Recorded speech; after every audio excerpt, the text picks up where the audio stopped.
Welcome to K-Catalog.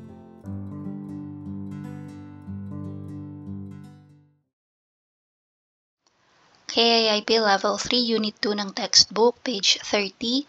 Nasa DITKI or listening part na po tayo.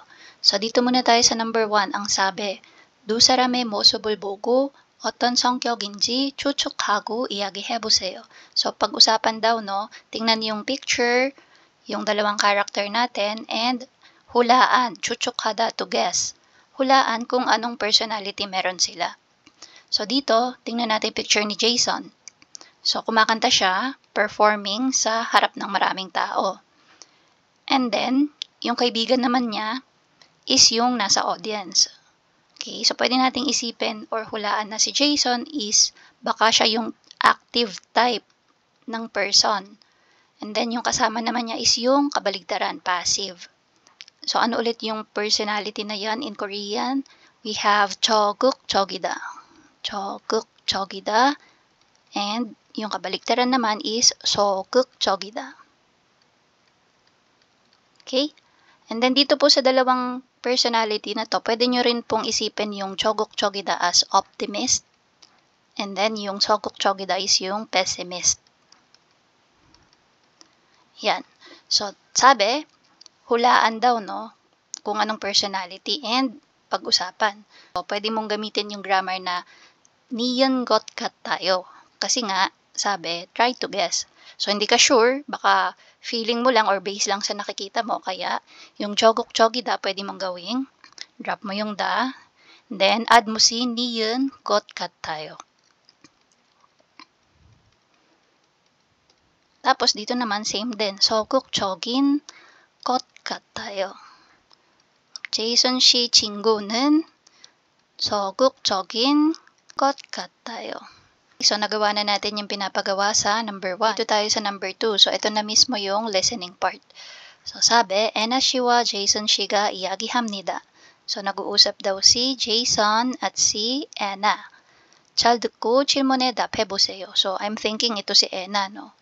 So, pakinggan daw and sagutin yung questions. So, question number 1 muna. 애나 씨의 성격은 어떻습니까? So, kamusta daw yung personality ni 애나? Then number 2, Jason 씨는 성격에 왜 어떻게 달라졌습니까? So sabi, bakit daw yung personality ni Jason ay nagbago? 달라지다. So naging past tense na 달라졌어요 or 달라졌습니까? And paano nagbago? Okay, so before, ano yung kanyang personality, tas this time, paano or ano na yung pinagbago? Number 3, so dito, true or false? Number 1, Jason 씨는 행사에 참여할 것이다. So, sabi dyan, si Jason daw ay magpa-participate or magjo-join dun sa event. Number 2, 애나 씨는 Jason 씨의 성격을 부러워한다. Pag sinabing 부러워한다, from the word 부럽다, envy. So, ibig sabihin, naiinggit daw si 애나 sa personality ni Jason. Number 3, Jason 씨는 한국에 와서 성격이 달라졌다. So, nung dumating daw dito si Jason sa Korea, ibig sabihin, after tumira siya dito sa Korea for some time, then, nagbago yung kanyang personality. Okay? So, pakinggan po natin. 애나 씨와 제이슨 씨가 이야기합니다. 잘 듣고 질문에 답해보세요. 제이슨 씨, 다음 주 장기자랑 대회에서 노래할 거예요? 네. 무슨 노래 부를지도 이미 정했는데요. 애나 씨도 같이 해보는 게 어때요? 저는 성격이 소극적인 편이어서 다른 사람들 앞에 나서는 걸 안 좋아해요. 저도 제이슨 씨 같은 성격을 가졌으면 좋겠네요. 저도 예전에는 조용하고 내성적이었어요. 그런데 한국에 와서 낯선 생활에 적응하려고 노력하면서 성격이 달라진 것 같아요. 적극적이고 말도 많아지고요. 정말요? 저도 바뀔 수 있을까요? 물론이죠. 노력하면 바꿀 수 있어요. 혼자 있는 대신에 다른 사람들과 시간도 보내고 이야기도 해보세요. 그럼 저도 이제부터 취미 모임을 찾아봐야겠어요. Ayan, so ang haba na ng listening natin, no? Hindi talaga ako nag-note, no? Kasi pinakinggan ko rin talaga maigi. And then, based sa napakinggan ko, tinanong ni Ena si Jason kung sasali siya dun sa event. And sumagot si Jason, sabi niya, ne. Tapos sabi niya, yung kanya daw kakantahin ay na-decide niya na in advance. Kumbaga nakapili na daw siya nung ipa-perform niya. And then tinanong ni Jason si Ena, 같이 하는 거 어때요? So, ano kaya kung dalawa tayo? Tinanong niya. Tapos anong sagot ni Ena? Sabi niya, yung kanya daw character is 소극적인. So, nabanggit yung character na to. So, sabi niya, 소극적인 편. Okay? Kaya naman ayaw daw niya yung nagpe-perform tapos feeling, sabi niya, nabanggit yung word na 낯설다. Yan. 낯설다, yung word po na yan is to be unfamiliar. Feeling awkward, kumbaga, sa harap ng maraming tao. So, hindi niya daw gusto yung ganong feeling. Tapos, sinabi din niya na nainggit daw siya. Hindi naman totally sinabing nainggit. Ang sabi niya, yung term na 좋겠어요. Sabi niya, sana meron din ako nung ganyang personality kagaya sa'yo. Yun yung sabi ni Ena. And then, nagsabi si Jason nung about sa experience niya. Sabi niya, nagbago na lang din daw yung kanyang personality nung dumating siya dito sa Korea. Kasi before daw, siya ay tahimik, 조용하고, and 내성적이. So, 내성적인 is yung pagiging introvert. So, before daw si Jason ay introvert and tahimik na tao. And so, sabi ni Ena, ako din kaya magbabago? So, yun yung question niya, no? And then, sumagot si Jason na, oo naman, sabi niya. If you try, magbabago din yung iyong personality. Tapos, yung last part na natatandaan ko is, sabi ni Ena, siguro kailangan ko na rin maghanap ng mga gatherings when it comes to hobbies. Tingnan natin, ang gagawin natin ngayon dahil mahaba yung ating listening, ulitin natin siya, tapos per sentence, papakinggan natin and discuss natin, no? 2. 애나 씨와 제이슨 씨가 이야기합니다. 잘 듣고 질문에 답해보세요. 제이슨 씨, 다음 주 장기자랑 대회에서 노래할 거예요? Ayun, so narinig niyo ba anong sabi ni Ena? Sabi niya, Jason 씨, 다음 주 장기자랑 대회에서 노래할 거예요. So tinanong niya kung magjo-join daw ba dun sa contest si Jason. 네, 무슨 노래 부를지도 이미 정했는데요. Ayan, so anong sabi ni Jason? 네, 무슨 노래 부를지도 이미 정했는데요. So ibig sabihin, nakapag-decide na daw siya kung ano yung kakantahin niya. 애나 씨도 같이 해보는 게 어때요? Ayan, so dito sa part na yan tinanong ni Jason, ano kaya kung dalawa tayo? So tingnan natin yung sagot ni Ena. 저는 성격이 소극적인 편이어서 다른 사람들 앞에 나서는 걸 안 좋아해요. Ayan, so anong sabi ni Ena? 저는 성격이 소극적인 편이어서. Sabi niya, siya daw yung tipo ng tao na pessimist or passive. Tapos sabi niya, da른 사람들 앞에, sa harap daw ng ibang tao, 나서는 걸 안 좋아해요. Ibig sabihin nun, hindi daw niya yon masyadong gusto. Next. 저도 제이슨 씨 같은 성격을 가졌으면 좋겠네요. So dito yung part na sabi niya, dito natin pwedeng indicate na nainggit siya dun sa 성격 or personality ni Jason. Kasi nga ang sabi niya, 저도 제이슨 씨 같은 성격을 가졌으면 좋겠네요.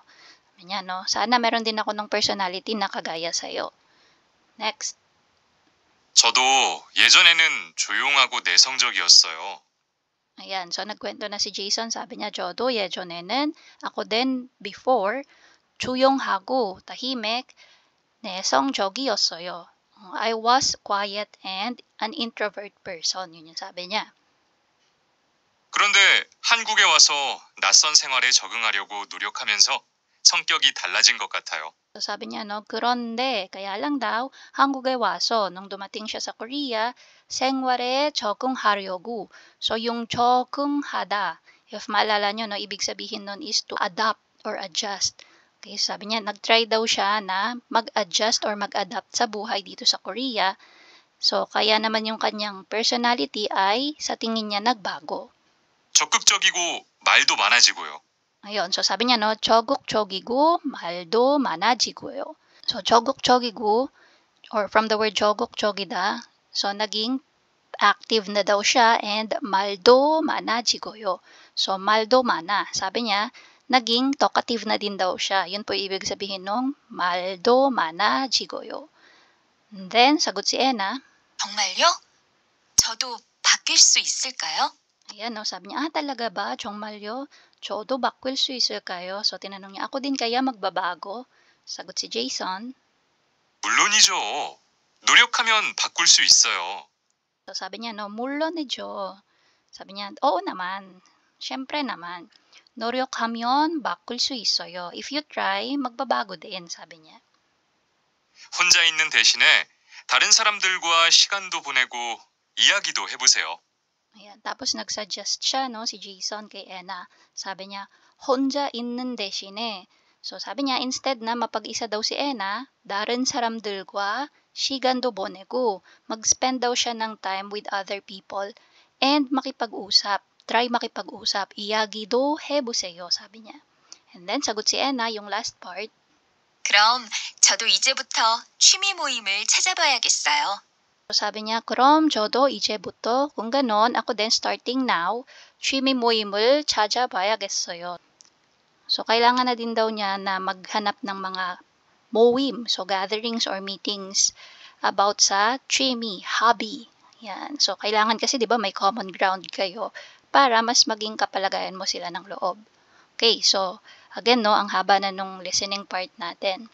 Try nating sagutin yung question. So, sabi, Ena 씨의 성격은 어떻습니까? So, ano yung binanggit ni Ena kanina na 소극적인 편? Exact line niya. So, yung sagot natin dito sa number 1, 소극적인 편, and then end natin with 입니다. Dahil yung question is naka-비읍니까, 씁니까? So, yung ending natin dapat 입니다.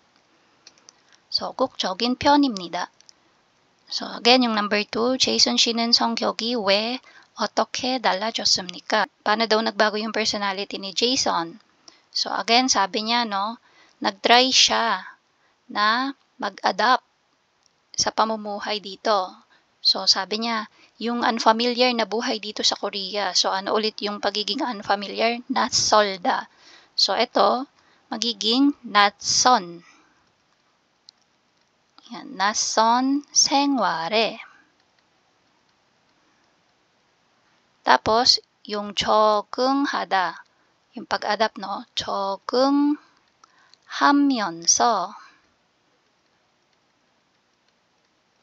Tapos, pwede nating idugtong yung pinagbago na nung kanyang character. So, ano na yung nangyari sa character niya? Naging positive. So, dito natin isulat, no? Kasi wala nang space. Sa baba na lang. 적극적이고. Tapos, anong sabi niya kanina? Naging talkative siya. 말도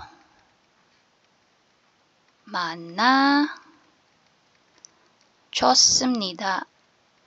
좋습니다. Ayan. Ayusin natin. 많아졌습니다. Okay. So, dito tayo sa number 3. True or false?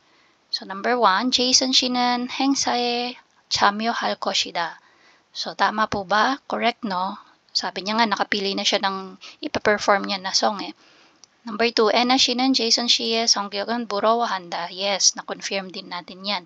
Hindi ginamit yung 부럽다 na word, pero ang ginamit is yung 좋겠네요, sabi niya, no? Jason 씨는 한국에 와서 성격이 달라졌다. So, correct din po ito. Tapos, tingnan natin ngayon yung ating danojang dito. So, we have yung 장기자랑. So, ibig sabihin po ng 장기자랑 is yung talent show. So, anything sumayaw ka dyan, kumanta ka, mag-perform ka, no, talent show. Tapos, dito naman yung 앞에 나서다, ibig sabihin po niyan is to come in front. Okay, so, punta ka sa harap, tapos magpe-perform ka, parang sa stage, no? Punta ka dun sa front of the stage. And then, ito yung 낯설다, yan is to be unfamiliar. So, ibig sabihin, naiilang ka or hindi ka familiar sa situation or kaya sa mga tao, yung feeling na yon, 낯설다. So, yan po yung ating listening part. Again, level 3 na tayo, so level up na din yung kanilang listening part. So, dito tayo ngayon sa ating pronunciation, 발음. So, dito sabi, kapag itong mga letters daw na to, 기역, 디귿, 비읍, and jiyut. Kapag ang kasunod daw po nila na letter is yung hiyut, paano yung mangyayari? Magkakaroon ng hangin kasi 'di ba yung tunog ng hiyut is may hangin. So ito na yung magiging sound down ng mga yan. So naging kiyuk, tiyut, piyup, and chiyut. So from g naging k. So nagkahangin, no? D naging t. B naging p, and then j naging ch. So again, ito yung tamang spelling. And then yung nasa bracket naman yung tamang pronunciation. So ito po yan. So ito po, you will read this as 무뚝뚝해서요. 무뚝뚝해서요. Next, 급해서. 급해서. 느긋해졌어요. 느긋해졌어요. So, dito, 다음을 듣고 따라 읽으세요. So, dito, no, pwede nyo pong scan yung QR code natin para marinig nyo yung native speaker. Okay, so, tapos, try nyong gayahin. Number 1, 결혼 전에는 무뚝뚝했어요. 결혼 전에는 무뚝뚝했어요. Number 2, 저는 성격이 급해서 실수를 많이 해요. 저는 성격이 급해서 실수를 많이 해요. Number 3, 고향에 있을 때는 성격이 급했어요. 그러나 요즘은 느긋해졌어요. 고향에 있을 때는 성격이 급했어요. 그러나 요즘은 느긋해졌어요.